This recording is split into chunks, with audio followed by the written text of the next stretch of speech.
اللهم صل على سيدنا محمد وعلى آل سيدنا محمد. أعوذ بالله من الشيطان الرجيم. بسم الله الرحمن الرحيم. الحمد لله رب العالمين، والصلاة والسلام على سيد المرسلين وعلى آله وصحبه أجمعين. رب اشرح لي صدري ويسر لي أمري واحلل عقدة من لساني يفقه قولي. سبحانك لا علم لنا إلا ما علمتنا إنك أنت العليم الحكيم. ولا حول ولا قوة إلا بالله العلي العظيم. Muka surat 4, baris yang ke-7 daripada bawah. Muka surat 4, baris yang ke-7 daripada bawah. Qala al-muallifu rahimahullahu ta'ala wa nafa'ana bi'ulumihi amin. Dan rukun itu 5 perkara, yakni terbentuklah segala pekerjaan agama itu di atas 5 rukun yang dinama akan dia akan 5 rukun tadi rukun Islam. Dan makna rukun itu ialah perkara-perkara yang jadi sesuatu dengan dia. Rukun ialah perkara-perkara yang jadi sesuatu dengan dia, perkara-perkara yang terhenti atas sahnya, sah perkara itu dengan dia dengan rukun.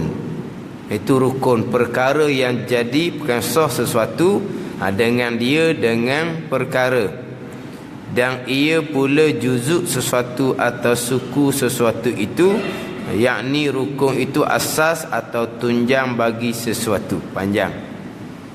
Dan rukun itu 5 perkara. Dia nak pergi kepada rukun Islam, yang mana rukun di bawah tu makna rukun perkara-perkara yang jadi, yang sah perkara tu dengan dia dengan rukun. Dia rukun ni ma yatawaqqafu alaihi sihhatus syai', perkara yang terhenti atas perkara tadi ni sah sesuatu perkara. Itu rukun. Contoh kita kata rukun wudu ada 6. Nak sah wudu terhenti atas 6 perkara ni, 6 rukun. Rukun sembahyang ada 13. Jadi terhenti sah sembahyang tadi atas 13 perkara. Itu rukun. Kalau kata rukun iman, terhenti untuk sah iman atas 6 perkara. Rukun Islam, jadi terhenti sah Islam itu atas 5 perkara, atas 5 rukun. Itu makna rukun. Jadi di sini kita mungkin baca dulu bab rukun tu. Kita akan balik semula kepada pengertian Islam tu sendiri, takrifan Islam tu sendiri. Sebab kalau kita pergi kepada rukun Islam, yang mana rukun ini perkara yang jadi sesuatu dengan dia. Mana kalau rukun Islam kau perkara yang jadi Islam dengan dia. Nak sah Islam kena ada perkara ni. Jadi rukun Islam ada 5. Di antaranya mendirikan sembahyang. Jadi nak jadi Islam, nak sah Islam kena mendirikan sembahyang. Mengeluarkan zakat, berarti mengeluarkan zakat ni rukun. Nak jadi Islam kena ada ni mengeluarkan zakat. Mengerjakan haji contohnya, berpuasa contohnya. Jadi faham kitanya, orang tak sembahyang tak jadi Islam dia, batal lah Islam dia. Sebab rukun Islam mendirikan sembahyang, rukun Islam berpuasa, rukun Islam mengeluarkan zakat tu, buat tu, mengeluarkan zakat. Rukun Islam mengerjakan haji, menunaikan haji, naik haji itulah. Itu rukun Islam. Rukun-rukun ni dia kata perkara-perkara yang jadi sesuatu dengan dia. Nak jadi Islam kena ada 5 ni. Nak sah Islam kena ada 5 ni.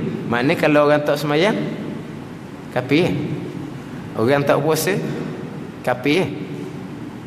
Mana? Kalau rukun wuduk tadi, orang tak basuh muka, sah tak wuduk? Memang tidak sah. Rukun semayang, orang tak rokok, sah tak semayang? Memang tidak sah sebab tak cukup rukun. Rukun iman, kita percaya dengan hari kemudian, sah iman? Tak sah sebab tak cukup rukun. Rukun Islam, tak ada yang satu rukun. Tak semayang ke, tak puasa ke, tak bayar zakat ke, duit banyak tapi kedekut daripada mengerjakan haji ke, contohnya. Mana Islam dia? Ini rukun ni kan.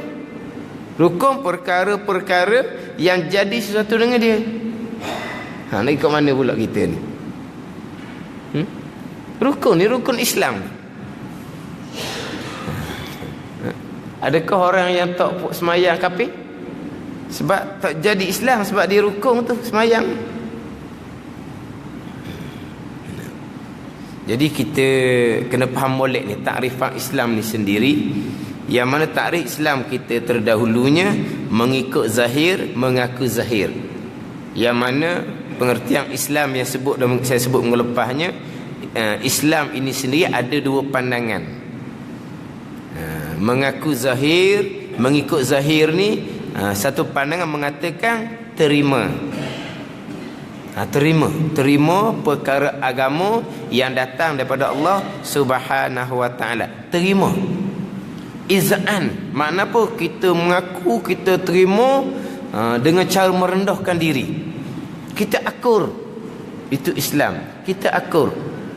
Akur dengan makna apabila Allah Taala memerintahkan, Allah Taala mengatakan wajib, kita akur, kita terima wajib. Contohnya semayang, puasa.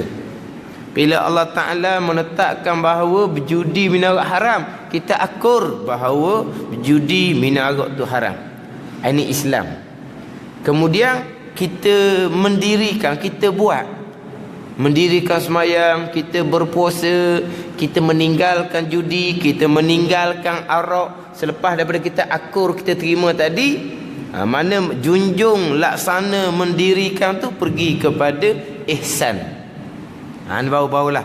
Maknanya Islam ni bukan makna buat, Islam makna terima. Tetapi apabila kita letak Islam dengan makna terima, bukan makna buat, dia tidak akan selaras pula dengan rukun. Tak selaras dengan rukun.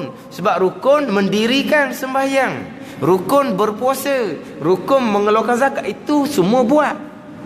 Tiba-tiba Islam bukan buat ihsan. Islam hanya terima. Faham tak? Dia jadi tak selaras, apa panggil? Tak belagalah kita kata. Tapi kalau Islam dengan makna buat, Islam dengan makna junjung, Islam dengan makna laksana, itu pada satu pandangan, maknanya dengan rukun tu sendiri, mendirikan semayang buat, berpuasa pun buat, mengeluarkan zakat pun buat, mengerjakan haji pun buat, selaras. Selaras. Sebab Islam makna junjung, tunaikan, laksana, buat. Kemudian rukunnya pun buat juga. Mengucap 2 kalimah syahadah, buat dengan perkataan. Mendirikan semayang, buat dengan perbuatan. Jadi selaras. Tapi selaras pula, dah tadi kata rukun. Tak ada rukun, sah dak Islam. Dak pula. Jadi peling waktu pula. Peling mula-mula je lah. Kalau kita ikut setangga-setangga antara 2 pandangan, Islam dengan makna terima, pandangan yang kedua Islam dengan makna buat, lepas tu kita aturlah pula. Islam dengan makna terima, pergi pada rukun, nak selaraskan antara Islam dengan makna terima dengan rukun ni. Rukun ni kena takdir lah. Mendirikan semayang kena takdir mutah. Mendirikan semakna terima kewajipan mendirikan semayang. Dengan negeri situ. Berpuasa, terima kewajipan puasa. Mengeluarkan zakat, yakni terima kewajipan zakat. Mengerjakan haji, yakni terima kewajipan mengerjakan haji. Sebab apa kata gitu? Nak selaras dengan takrif Islam terima. Jadi rukun Islamnya terima kewajipan sembahyang, terima kewajipan puasa. Tiba-tiba sebaliknya, dia tidak mencukupkan rukun, dengan makna tak terima. Sama ada tak terima kewajipan sembahyang, sama ada tak terima kewajipan puasa, sama ada tak terima kewajipan zakat, ataupun tak terima kewajipan haji. Tidak ada satu rukun. Apa jadinya? Kafir lah. Dah tak ada satu rukun. Dia tak terima kewajipan sembahyang. Sembahyang tak wajib. Kafir. Sebab rukun Islamnya terima kewajipan sembahyang. Tapi atas jalanan yang kata Islam dengan makna buat, selaras dengan rukunnya mendirikan sembahyang buat, mengenai berpuasa pun buat, mengeluarkan zakat pun buat. Rukun tadi kata tidak sah kalau rukun. Itu rukun hakiki. Dan ni bukan rukun hakiki, rukun urfi pula dia panggil. Pada panggilan seperti rukun. Mendirikan sembahyang seolah-olah seperti rukun. Berpuasa ni seolah-olah seperti rukun. Seolah-olah seperti saja, bukan rukun hakiki. Mana kalau tak ada mendirikan sembahyang, tak batal Islam dia. Tapi macam tak ada Islam lah, tak ada rukun ni. Sebab macam seolah-olah besarnya sembahyang, seolah-olahnya rukun. Dia panggil rukun urfi, bukan rukun hakiki. Ni cerita gambaran kasar dulu. InsyaAllah saya akan cerita balik kemudian. Makna kalau kata Islam masyhur kita, bila sebut kata Islam, laksana, junjung, buat, selaras dengan rukunnya, buat juga rukunnya. Mengucap dua kalimah syahadah, buat. Mendirikan sembahyang, buat. Selaras lah. Tapi rukun pula masalah. Sebut kata rukun, kalau tak ada, tak sah.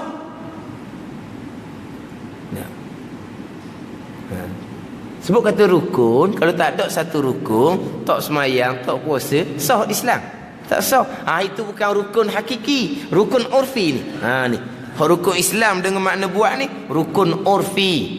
Uruh ni mana apa? Rukun pada panggilan kita. Seolah-olah seperti rukun. Besarnya sembahyang ni, seolah-olah besarnya Islam ni, seolah-olah mendirikan sembahyang itu rukun. Seolah-olah kalau tak ada sembahyang, macam tak ada Islam. Berpuasa ni besar. Jadi seolah-olah berpuasa ni rukun kepada Islam. Tak ada puasa, seolah-olahnya tak ada Islam. Tapi seolah-olah je. Bukan rukun hakiki. Kalau rukun hakiki, tak ada satu, bukan seolah-olah dah. Batal lah. Kerana rukun hakiki. Tak ada rokok, seolah-olahnya tak semayang. Tak semayang. Bukan seolah-olah dah. Tak ada rokok, tak semayang lah. Batal dah tu. Bukan seolah-olah dah. Sebab apa? Itu rukun hakiki. Yang mana kitab ni kata rukun perkara-perkara yang jadi sesuatu dengan dia. Nak jadi semayang, kena ada cukup rukun 13. Nak jadi wudu, kena cukup rukun 6 rukun tu. Nak jadi iman, kena cukup 6 rukun iman tu. Itu rukun hakiki, rukun yang sebenar-benar. Tapi rukun Islam dengan makna buat, rukun urfi, seolah-olah seperti rukun. Tak ada salah satu dari 5 rukun Islam ni, tak ada Islam. Tak ada tu makna batal ke? Kalau rukun hakiki, batal lah. Tapi ini bukan rukun hakiki. Rukun urfi, seolah-olah seperti rukun. Gimana? Sebab tu walaupun kitab kita ni belajar bab rukun Islam, rukun iman, budak-budak pun belajar ni juga. Budak-budak belajar pasang dia je, ngapa je. Kita ni belajar pasang orang tua lah. Dan kadang-kadang kita rasa macam mudah-mudah je. Kalau usul tanya, mendirikan sembahyang rukun Islam. Kalau tak sembahyang, tak ada rukun, kafir. Muju jugalah meninggalkan sembahyang ni. Ahli sunnah Jemaah kita ada pandangan yang mengatakan kafir, itu mazhab Hambali. Satu-satu dosa yang besar yang dilakukan, ulama ahli sunnah wal jamaah menghukumkan kafir adalah meninggalkan sembahyang. Itu mazhab Hambali. Adapun dosa-dosa besar yang lain, sepakat ulama Ahlussunnah Jemaah tidak dihukumkan kafir selagi dia tidak ingkar hukum. Khawarij macam cerita minggu lepas lah. Dia ada dua pandangan. Satu pandangan mengerjakan dosa besar kafir, mengerjakan dosa kecil tak jadi kafir lagi. Satu pandangan mengerjakan dosa kecil pun kafir dah. Oh, tak ada Islam. Siapa tak berdosa? Siapa ke mengerjakan dosa kecil pun kafir juga. Itu Khawarij. Kita ahli sunnah dah. Satu-satu je mengerjakan dosa yang ulama ahli sunnah kita mengatakan kafir adalah meninggalkan sembahyang. Kemudian rukun Islam laginya berpuasa. Orang tanya kita, dah orang dah puasa tu mana? Bulan Ramadan tu kan? Hak kena takat-takat tu. Bukan muda-muda pun, tua kan? Sini kan tau?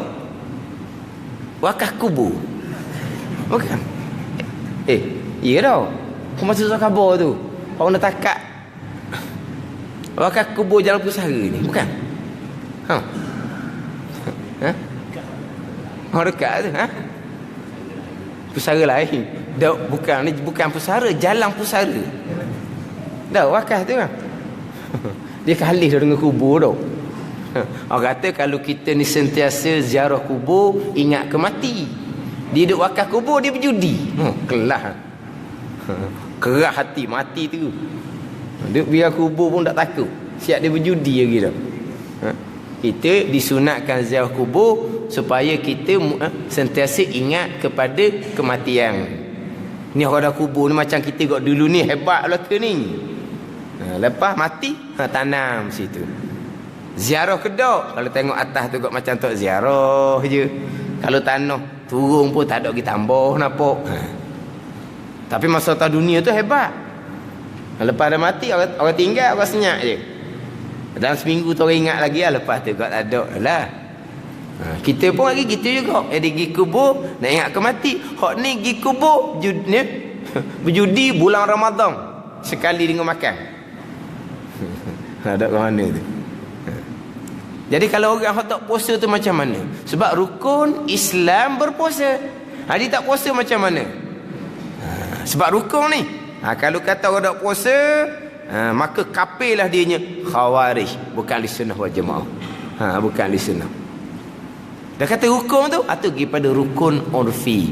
Rukun pada panggilan. Seolah-olah seperti rukun. Sebab besarnya sembahyang, puasa, zakat, haji dalam syiar agama kita cukup besar. Jadi tak ada ni seolah-olahnya memang dak Islam. Seolah-olah. Bukan dak Islam dengan makna kafir, bukan. Seolah-olahnya dak Islam. Ini kalau kita pakai makna Islam dengan junjung, buat, laksana, tunaikan. Jadi selaras dengan rukun Islamnya adalah buat. Tapi pandangan yang muktamad, Islam bukan makna buat. Islam makna terima.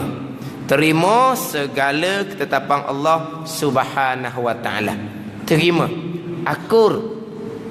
Mana akur, turut, patuh akan segala perkara agama yang datang daripada Allah Subhanahu wa taala.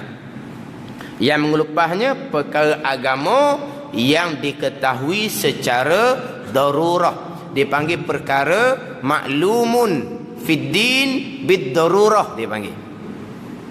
Kalau yang kita dikata perkara ni termasuk dalam maklum fiddin bid-darurah. Perkara yang diketahui ini adalah perkara agama yang datang daripada Allah, diketahui secara darurah, secara latah, secara masyhur, secara mudah-mudah, tak mengaji banyak pun tahu. Tu panggil perkara yang diketahui daripada perkara agama secara darurah, secara mudah-mudah, secara latah, secara sahur. Mana tak hati ngaji banyak boleh tahu perkara ni perkara agama. Sebab perkara agama yang datang oleh Nabi SAW 23 tahun. Dia perkara agama yang datang dari Allah ni banyak. Hukum hakam agama ni banyak. Kita hanya belajar agama pula sikit je. Jadi sebahagian kecil sahaja yang kita tahu. Jadi berarti sebagian kecil sahaja yang akan kita terima. Mana hak perkara besar-besar lah. Tak ngaji banyak mana pun kita tahu semayang wajib, puasa wajib, zakat wajib, haji wajib. Takkan sampai tak tahu kita lalu. Tahu, ana orang tahu belaka secara umum. Berjudi tu haram, zina tu haram, minum arak haram, makan riba haram. Ana masyhur orang tahu belaka. Jadi banyak lagi lah, walaupun perkara agama yang diketahui cara latah, cara masyhur ni perkara yang sunat sekalipun kita wajib kena terima. Contoh benda sunat dan kita, perkara yang mana orang tahu belaka itu syariat Allah Subhanahu Wa Taala. Kerak kuku, kerak kuku hukumnya sunat. Dan kerak kuku ni perkara agama yang memang orang tahu belaka. Ke ada orang tak tahu? Oh, kerak agama, kerak kuku ni nak syariat agama kita juga deh. Orang tahu belaka. Itu syariat Allah Subhanahu Wa Taala. Dituntut kita kerak kuku. Hukumnya adalah sunat. Apa orang tahu belaka ni? Maklum. Tiba-tiba kita kata ngaruk kerak kuku, dak payah-payah kerak kuku, murtad dia, batal Islam dia. Sebab apa? Sebab dia tak terima perkara agama. Sunat je. Tak kira sunat ke tak sunat. Perkara agama yang datang daripada Allah, perkara ni orang tahu belaka, dan perkara ni pula ijma' ulama mengatakan ini syariat Allah Subhanahu Wa Taala. Tiba-tiba dia tak terima, maka batal Islam dia. Tapi perkara agama mana? Perkara agama yang diketahui secara darurah, semua orang tahu belaka. Dia engkar tu. Kalau dia engkar perkara agama juga, tapi perkara ni orang mengaji banyak baru tahu. Orang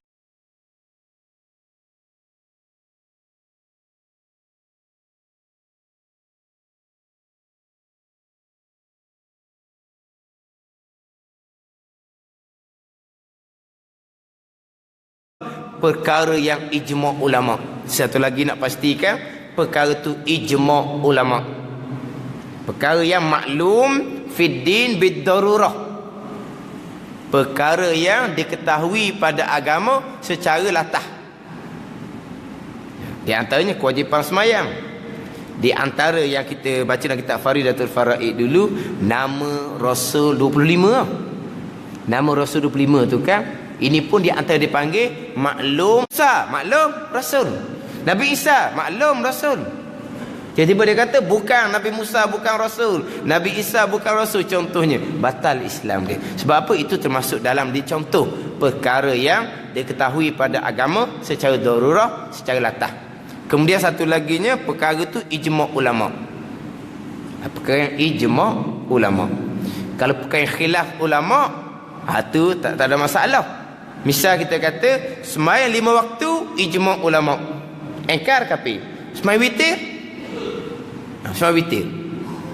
Kita engkar macam mana? Sembahyang witir tak wajib misalnya. Padahal mazhab Hanafi kata wajib. Kita kata tak wajib sunat je. Engkar tu. Tapi itu bukan ijma' ulama. Mazhab Hanafi yang kata wajibnya, mazhab kita kata sunat. Kita pun engkar kewajipan sembahyang witir. Mana kita tak pakai mazhab Hanafi je lah. Sebab itu bukan ijma' ulama. Hal 5 waktu ni ijma' ulama. Kalau engkar perkara yang tidak ijma' ulama, tak ada kafir.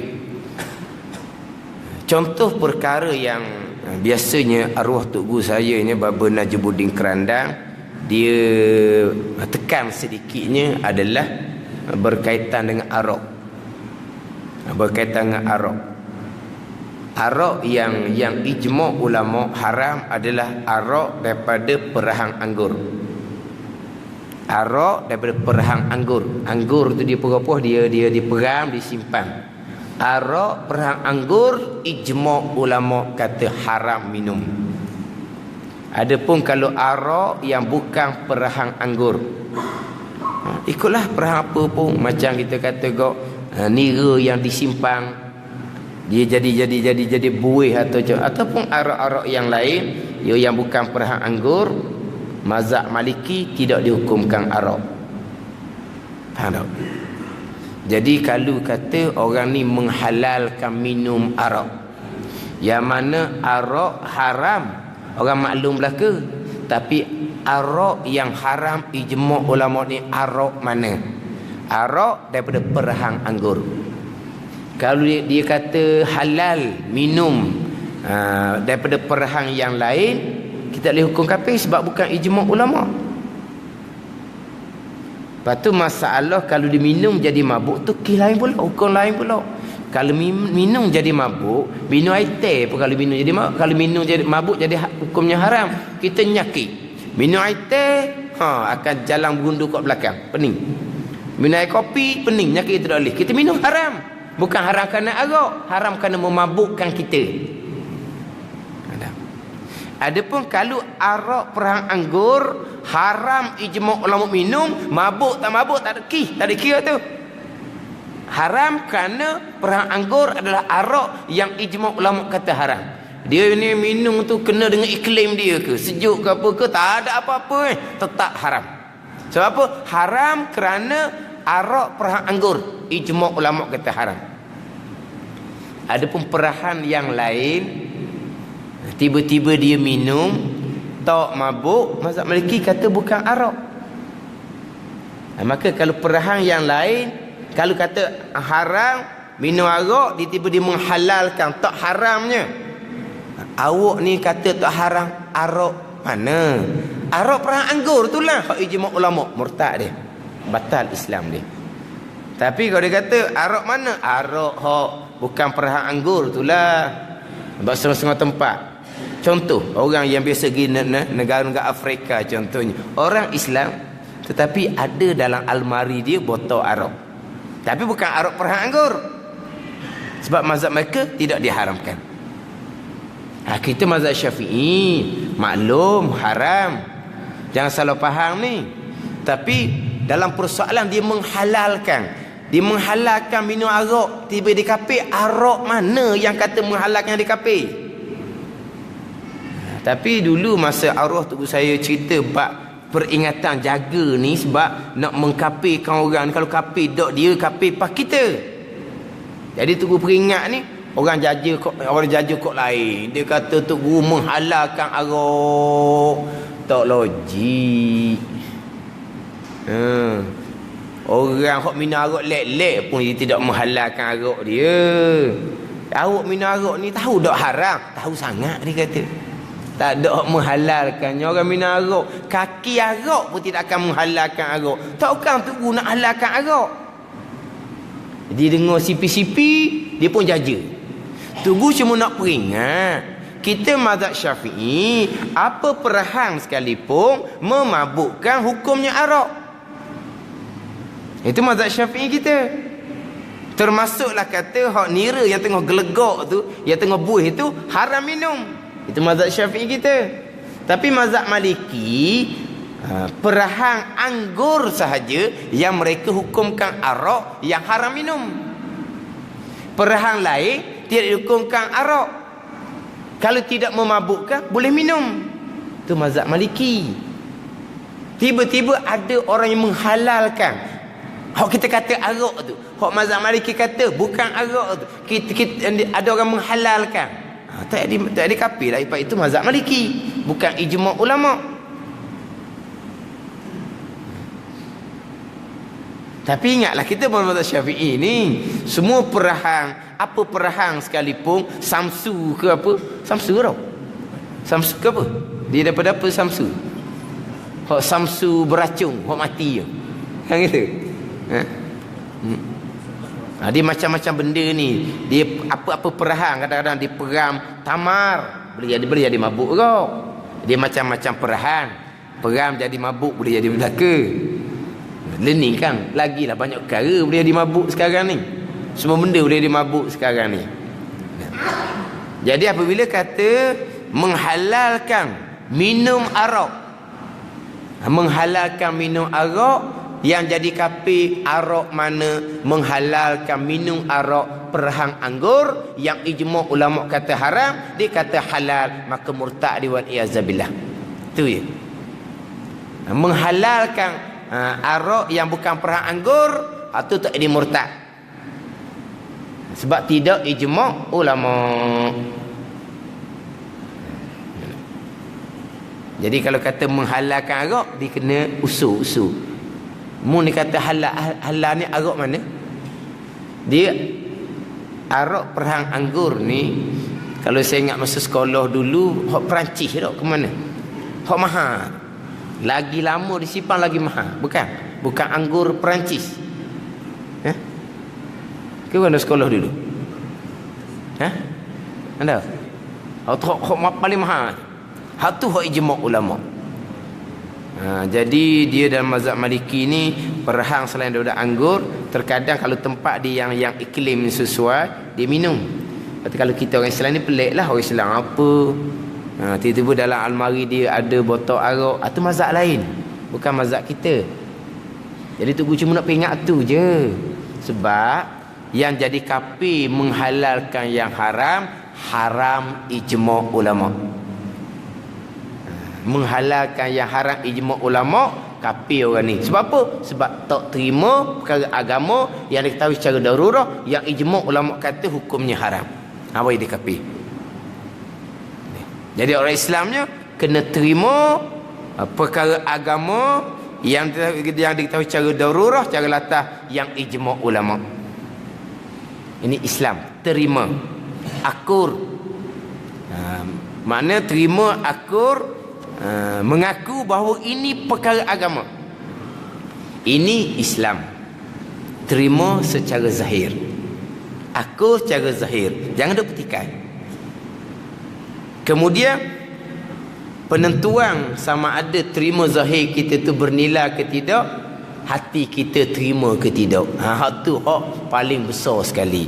Hak zahir ni mudah je. Ini hukum agama, ini perkara agama yang tercatat dalam Al-Quranul Karim. Semua orang maklum belaka ini perkara agama. Jadi kita pun terima. Hati kita macam mana? Hati pun terima, hati pun membenar, iman. Kalau zahir membenarkan, zahir terima, hati tolak, ni dia panggil orang munafik. Islam pada zahir, kafir di sisi Allah Subhanahu wa taala. Islam pada zahir macam mana? Zahir dia terima. Kafir di sisi Allah macam mana? Hati dia engkar, hati dia tolak. Orang Islam yang tidak beriman. Ini orang munafik dia panggil. Jadi yang paling mahalnya adalah iman. Iman bergantung pada kekuatan, bergantung pada taufik hidayah daripada Allah Subhanahu wa taala. Kita yang jauh daripada Rasul 1400 tahun lebih ni, kita boleh terima hati, boleh percaya hati mudah-mudah perkara agama. Orang kafir Mekah, orang munafik di Madinah yang hidup bersama dengan Nabi sallallahu alaihi wasallam. Contohnya orang munafik di Madinah hidup bersama dengan Nabi, semayang belakang Nabi, masuk majlis ilmu Nabi sallallahu alaihi wasallam. Tengok akhlak Nabi macam mana, kelebihan yang ada di jasad Nabi macam mana. Tak nak cari walaupun satu kekurangan sekalipun. Serta ada mukjizat pula di Nabi kitanya. Nyata hak Nabi kita dengan tubuh badannya, dengan sifatnya, dengan mukjizatnya. Sebab apa? Sebab orang munafik ni hidup bersama dengan Nabi sallallahu alaihi wasallam tapi hati tertutup, tak terima. Sebab apa? Terima hati ni taufik hidayah daripada Allah Subhanahu wa taala. Terima zahir, terkadang sebenar, terkadang lakon-lakon, pura-pura saja. Sebab zahir mudah je. Zahir mudah je. Hak hati ni taufik hidayah daripada Allah. Kita dengar orang cerita kelebihan sifat Nabi, kita dengar tu teruja dah. Kita dengar kelebihan jasad Nabi, kita dengar tu pun teruja dah. Kita dengar mukjizat hak berlaku dengan Nabi, kita dengar tu pun berasa macam tengok dah. Macam mana kita boleh terima seumpama tu? Itu taufik hidayah daripada Allah. Walaupun 1400 tahun sekalipun. Tapi orang munafik di Madinah bersama dengan Nabi sallallahu alaihi wasallam. Semayang belakang Nabi, masuk majlis ilmu Nabi sallallahu alaihi wasallam, tidak ada taufik hidayah daripada Allah Subhanahu wa taala. Jadi zahir kita pasti kena akur. Zahir terpaksa kena terima. Sebab apa? Sebab orang Madinah semuanya terima Nabi sallallahu alaihi wasallam. Jadi orang munafik ni tak kena terimalah secara zahirnya. Kalau tak terima nak duduk mana? Kena duduk lain kalau mau terima kau. Jadi zahir dia pun terima ya belaka. Tapi hati tak terima, tidak ada iman. Hati itulah hak paling mahal sekali. Penentuannya adalah iman. Terima hati masing-masing akan segala ketetapan daripada Allah Subhanahu wa taala. Terima, percaya, yakin, tapi ada sikitlah. Ada sikit rasa was-was tu. Itu iman lemah orang panggil. Tak apa lagi ada setara tu. Yelah iman lemah ni sebut kata lemah takut. Mula-mula berasa was-was je kepada ketetapan Allah Subhanahu wa taala tapi tak syok. Tak syok ke Tuhan. Tapi rasa tak sedap, rasa takut, rasa was-was je. Iman lemah. Lama-lama lemah. Kalau lama kau rendah, akhir timbul syok. Hati tak terima sepenuhnya dah ketetapan Allah. Syok dah di hatinya, batal iman.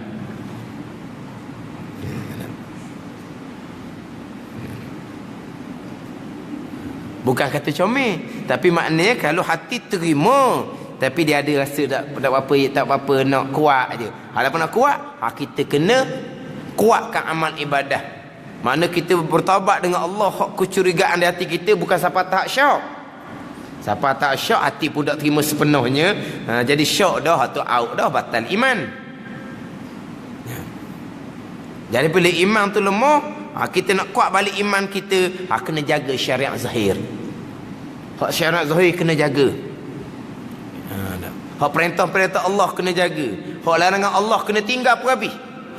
Sebab apa? Lemah kita ni kenapa? Kerana kita perintah Allah ada kita buat, ada kita tak buat. Larangan Allah ada kita tinggal, ada yang terlanggar. Hak ni jadi lemah kita ni. Jadi lemah iman kita. Jadi kena betul tu. Mudah-mudahan iman kita kau lama kau kuat, kalau kita kau kuat keyakinan kita kepada agama Allah Subhanahu wa taala. Kadang-kadang kita percaya pada agama Allah tapi serung. Sebab apa? Sedap-sedap duduk ni kan jadi kau berat kan. Dia serung. Mana tak serung? Serung ni bukan tak percaya kepada agama Allah. Tapi serung. Sebab apa serung? Sebab iman kita lemah. Sebab apa kita iman lemah? Kemungkinan kita bergelomang dalam maksiat. Bila kita bergelomang dalam maksiat, iman kita lemah. Walaupun kita percaya, bukan tak percaya. Tapi tadilah lemah ni tak selamat. Ni lemah iman ni. Kita lemah kesihatan tubuh badan pun takut dah. Lah ni bahasa lemah dah roh. Takut dah kitanya. Itu baru lemah jasad tubuh badan. Tapi kalau iman lemah, hak ni hati masing-masing. Ni bak hati masing-masing.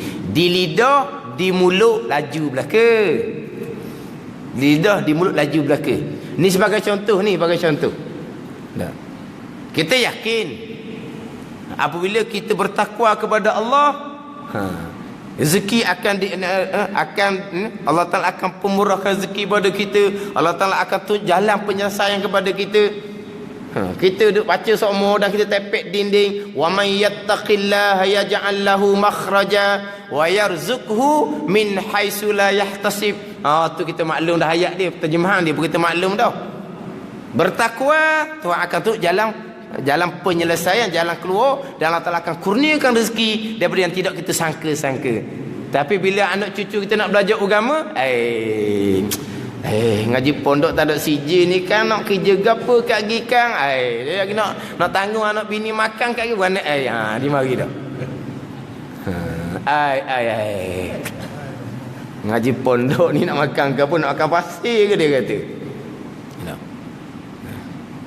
Bukan rezeki daripada Allah. Kita belajar agama ni orang yang bertakwa kepada Allah. Apa nak susah bab rezeki ni? Tak percaya ke Tuhan ke? Percaya. Bukan rezeki daripada Tuhan. Memang dah kita orang beriman, rezeki memang daripada Tuhan. Tak begitu. Itu panggil apa? Lemah. Itu lemah. Dah lemah tu selamat ke? Lemah selamat bila? Lama-lama mari syok kepada janji Tuhan. Syok batal iman. Tapi sebelum tu cerita sedap ceritanya. Sedap. Lepas kena sendiri barulah warna ni.